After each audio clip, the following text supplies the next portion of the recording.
Hi, everybody. Boy, this thing's a little low. So I wrote a 20-minute speech, and here it is. So first of all, thank you so much for that introduction. As you heard, my path to liberty first sent me through the heart of the beast, so to speak. And so basically, before I was doing this silver mission, I was in the Army for 10 years. I was a Green Beret in the Army Special Forces. And I learned a lot of things about the government and the system. And some of those things are not what they meant to teach me. And so basically, I found out that, as you might guess, the wars are frauds. The reasons for the wars are frauds. And that the system is highly corrupt, and in particular, the financial system. And so one of the things that I observed, besides the fact that Afghanistan is a giant heroin farm, and that to me is a big reason why they faked the 9/11 event, which you probably know by now, that 2 tinfoil airplanes knocking down 3 concrete and steel buildings straight down into their own footprint. Not likely. In fact, I would argue that it is entirely impossible to do that once, and that it is even more impossible to do that twice, and of course it is massively impossible to do that 3 times in a row. And so, when I observed these issues, and I saw that the wars were frauds, and that the reasons for them were frauds, then I saw massive, gratuitous waste. Literally, one of the strange side jobs that I got in the Special Forces, you have your main skill. I was an engineer, so demolition and explosives was my specialty, as well as unconventional warfare and small unit tactics and so on. But also, everyone gets a side job. And my side job in Afghanistan, India, and Bangkok was that I was a paying agent. So they literally would give me a backpack every month filled with cash. And they would say, Dave, spend all the money. Don't come back with any of the money left, or we'll be up to our ears in paperwork. And they would literally give me $100,000 equivalent in cash every month. It was actually like 1.5 million Afghani, which is what the Afghanistan money is called. And so I had a chance to see a lot of things that the money was being used for from the other guys that were getting the money.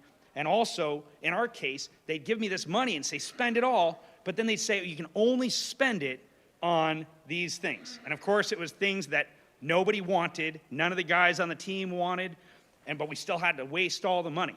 And I saw that there were some particular people that were sort of like politician-type people that were in the different aspects of the government or the military. And I saw the ways that they were using the money, and it was just gratuitous waste. I can't even begin to tell you the extent. I'll just give you one example. $50,000 for 3 printers that you could have bought at bestbuy.com for $299 each. And all the colonels and everyone signed off on it. They said, no, you got to buy it, and you got to buy it from the local economy. You ever try to buy a printer in the middle of the desert? So I had to really ask myself, how in the world could a system such as this work? How could such a fraudulent system exist? And so I had to deep dive into the financial system. And then I discovered that the money used to be silver, gold, and copper. And then it turned into pieces of paper. Just pieces of paper that the global power elite, dark overlords, they can print. You cannot print that, but they can print it, and you trade your life energy for it, and they print it. And so when I discovered that, I decided that I didn't want to work for the government anymore for all the reasons I just mentioned to you, but also I wanted to get into the silver business. And specifically, I wanted to solve a problem. And so I'm going to pause. We started a little late. Can someone give me a time check it when I have 10 minutes left and 5 minutes? That's my time? Okay, thank you very much. So I decided that I wanted to try to fix a problem. And so let me just talk about the problem a little before I talk about my mission. And so when we think about all the biggest problems around the world, if you start thinking about all the horrible things, like, I know I mentioned the fraudulent wars, but the starvation in different countries, the really almost every horrible thing you can think of all the way around the world, in my opinion, are symptoms of one root problem. And that one root problem is central bank fiat currency. The fact that a small group of people Thank you. Great crowd. Wow. So the fact that a small group of people can print tickets and everyone uses that as money while they also print them for themselves in order for them to buy our assets and our energy and our resources and have us mining the silver and gold for them while they print out tickets and give that to us. And so that gives so much power to this small group of people that they can do almost anything to us. And so we could protest them, we could tell them we don't like what they're doing, or that they're really mean and we would want them to stop. But to me, none of those things is going to fix the problem as long as we continue to use their slave tickets. And so that's why I decided that I wanted to get into the silver business, and most specifically, make little pieces of silver for barters and trades that you can use to buy stuff, regardless of the condition of the financial system or internet access. You hand it to a guy, and he can hand you back a dozen eggs or a basket of vegetables. And so that became my mission about almost 14 years ago. Problem was, I didn't know anything about manufacturing. I didn't know anything about business. I didn't know anything about silver. I didn't know anything about financial systems or hedging and other things. All I basically had was, I had this mission. We wanted to make these pieces of silver and get them into the hands of millions of Americans. And we were going to have to figure out how to do it. And so over the past 14 years, I've been learning and making pieces of silver, first out of an apartment, and then it moved on to different, bigger scale factories. I've been living in different dungeons along the way. We called the first factory the dungeon. And if you saw the place, and then I lived in the back corner of it for several years, you'd see why I called it that. So we spent about 10 years just learning how to do this. Now, the past 3.5 years, we've started to have some tremendous success. And so now, I'll just give you just a few metrics, and that is that we have 10x'd our sales revenue since 2022. Basically, we started off, well, let me just say it this way, is that in 2022, we did only $485,000 in sales revenue. In 2023, we did $2.6 million. And in 2024, we did over $5 million.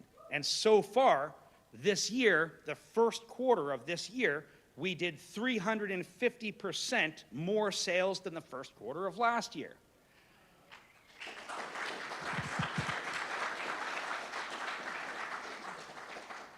Thank you. So you might notice a pattern. You might notice an upward trajectory. So now, here we are, and there's a little bit of a pitch in here. You're probably going to detect it. Part of it is that I want to talk about, using silver for barters and trades. But also, what I wanted to mention while I had this floor was that now, in 2024, we made and sold over 1 million of our little pieces of silver, which was really great. And so we decided we wanted to scale up the operation. We want to cut production costs. We want to increase production capacity. We want to add a marketing department to the operation, as well as a bunch of awesome people.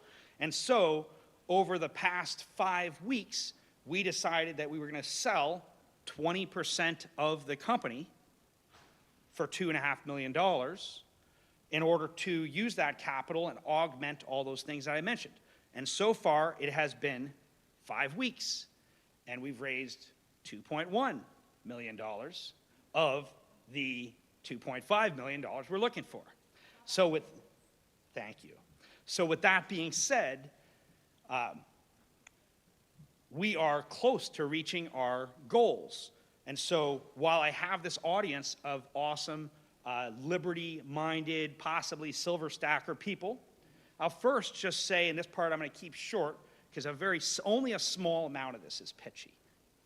So we are still taking investors, accredited investors, for this operation, and if someone has an interest in that, they can talk to me after this, or they can message Dave at Local Silver Mint, or you can get the contact info, because at the end of this talk, yes, we are going to give free silver to everyone in this room, and you'll have contact info on there. So for people that are interested in joining us and being part of this awesome adventure, which I think is extremely important, I actually think this is the most important mission in the world.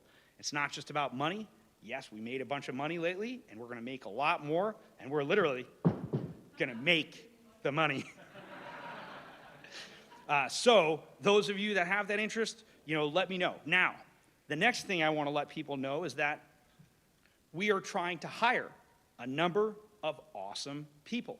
And so we're looking for, I'll just name a few of the particularly exciting jobs: an operations officer, a marketing director, social media coordinator, graphic designer / artist, national sales manager, comptroller, production crew member, salesman, store general manager, just to name a few. And if you're interested and you want to learn more about that, you can go to localsilvermint.com/career opportunities, or you just go to localsilvermint.com and click on the little thing that says career opportunities. Ideally, we want to try to recruit people that are into this project. 100% of the people that are our employees now are also investors. So the people that are working with us are very into this cause as well. And we're looking for people that are passionate about getting silver into the hands of millions of Americans and giving them the ability to buy stuff regardless of the condition of the financial system or internet access. And so that has a lot, that's basically what I wanted to mention in this group.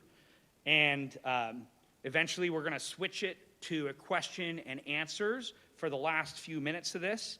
But before I do that, I want to talk also about the free silver.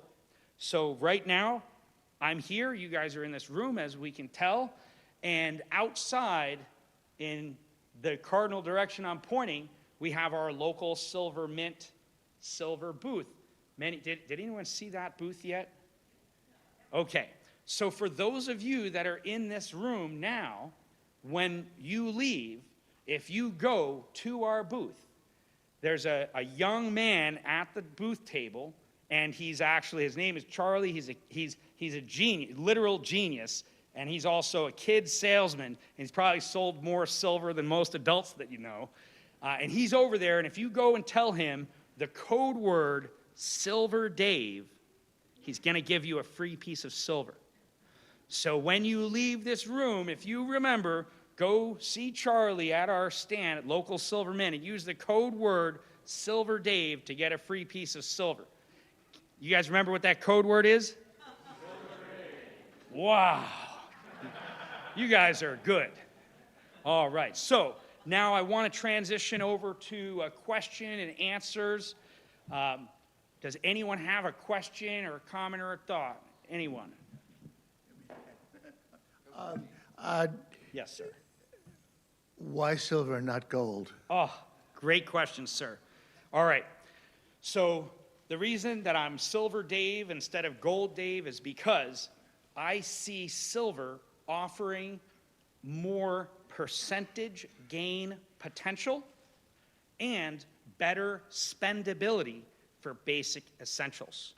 I love gold, but right now I think silver is undervalued more significantly than gold, and so therefore I anticipate the silver price going up more percentage-wise than gold.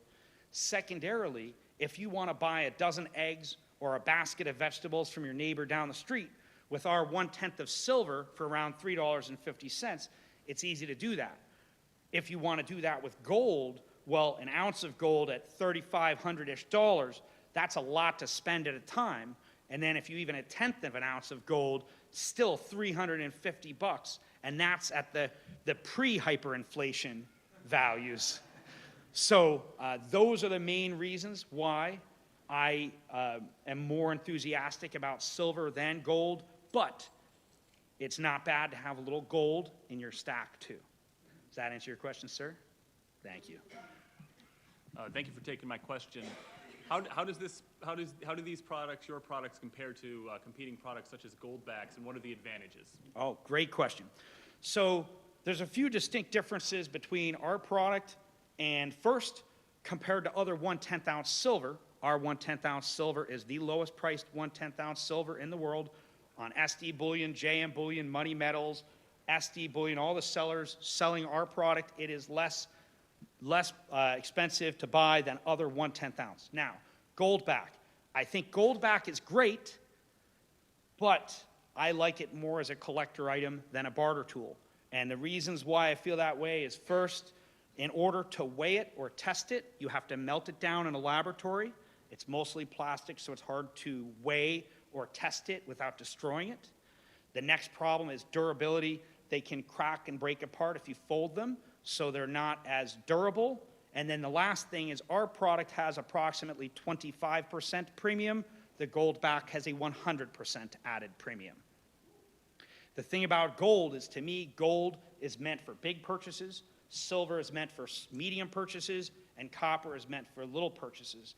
And so to take gold and format it for little purchases is cost prohibitive, and so it's very expensive to make that, and that's why I think our product is superior as a barter tool. Goldbacks, sorry, please don't be mad at me. I have a whole collection of all the different ones they've ever made, and maybe you do too, so I still like them, but our stuff is better. Does that answer your question, sir? Okay, the Goldbacks are like, cancel Silver Dave. One more question. Yes, sir. Hi, Dave. Hello, great to see you again, sir. Good to see you, too. First of all, I just want to say I've been a financial advisor for 27 years, and everything you said about the dollar devaluation of the fiat currency is 100% true and on target, in my experience. What I want to ask you is, where do you source your silver from, and how do you guarantee its purity? Great question.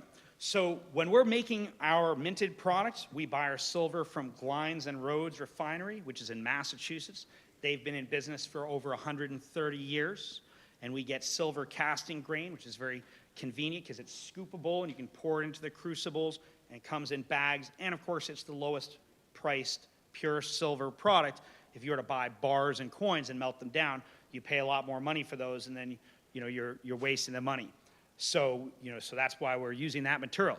Now, as far as our material, we use 4 nines fine silver, but we guarantee our product at 3 nines fine, and you can test it about 20 different ways, including acid test or electronic test. You can ding it, you can look at it, you can kind of tell that it's silver, but also the fact that our product is selling right now on JM Bullion, SD Bullion, Money Metals, Provident Metals,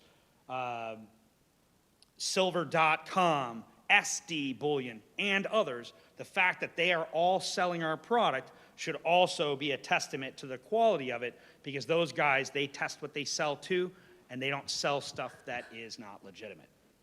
So does that answer your question, sir?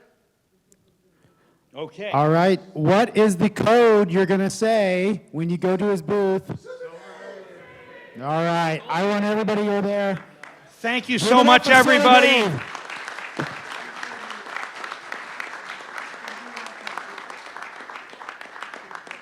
Thank you, everybody. I've got 15 seconds left, so I just want to say thank you for hearing what I had to say. I hope you have a wonderful rest of your day.